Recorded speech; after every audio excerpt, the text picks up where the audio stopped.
നമ്മൾ വ്യാഴത്തെക്കുറിച്ച് സംസാരിക്കുന്നത് എലോസ് affair matching അവരെക്കുറിച്ചാണ് സംസാരിക്കുന്നത്. ഇപ്പോൾ ധനുലഗ്നം, മീനലഗ്നം, അതുപോലെ തന്നെ കർക്കടക ലഗ്നം, ഇതെല്ലാം നമുക്ക് വ്യാഴത്തെ അനുകൂലിക്കുന്ന ഗ്രഹങ്ങളാണ്.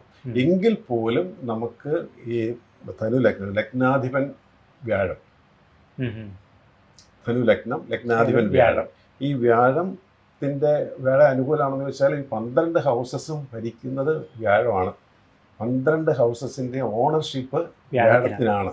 അപ്പോൾ വ്യാഴം ആ വ്യക്തിക്ക് ഒരു സപ്പോർട്ടിംഗ് ആയിട്ടുള്ള പ്ലാനറ്റാണ് നിൽക്കുന്നത്. എന്നാൽ ആ വ്യാഴം പോയി നേരെ അഷ്ടമത്തിൽ പോയി നിൽക്കുന്നു. ധനു ലഗ്നം വ്യാഴം അഷ്ടമത്തിൽ പോയി നിൽക്കുന്നു. അപ്പോഴും അഷ്ടമം എന്ന് പറയുന്ന ഭാവം എപ്പോഴും നമുക്ക് ഒരു അത്ര നല്ലൊരു ഹൗസല്ല. എന്നാൽ വ്യാഴത്തെ സംബന്ധിച്ചിടത്തോളം അത് എക്സോൾട്ടഡ് ആയിട്ടുള്ള ഹൗസാണ്. അതായത് ലഗ്നാധിപൻ 8th ഹൗസിൽ ഉച്ചത്തിൽ നിൽക്കുന്നു. സഫേർ മാച്ചിങ് ആണ് അവിടെ യൂസ് ചെയ്യാം.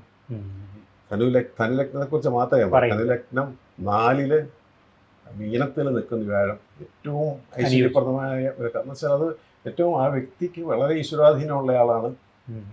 അദ്ദേഹത്തിന് ഒരു ഗുരുസ്ഥാനമുണ്ട്. ഇതെല്ലാ കാര്യങ്ങളും നമുക്ക് കൃത്യമായിട്ട് നമുക്ക് ആ വ്യാഴത്തിൻ്റെ പൊസിഷൻ നോക്കുമ്പോൾ നമുക്ക് മനസ്സിലാക്കാൻ പറ്റും.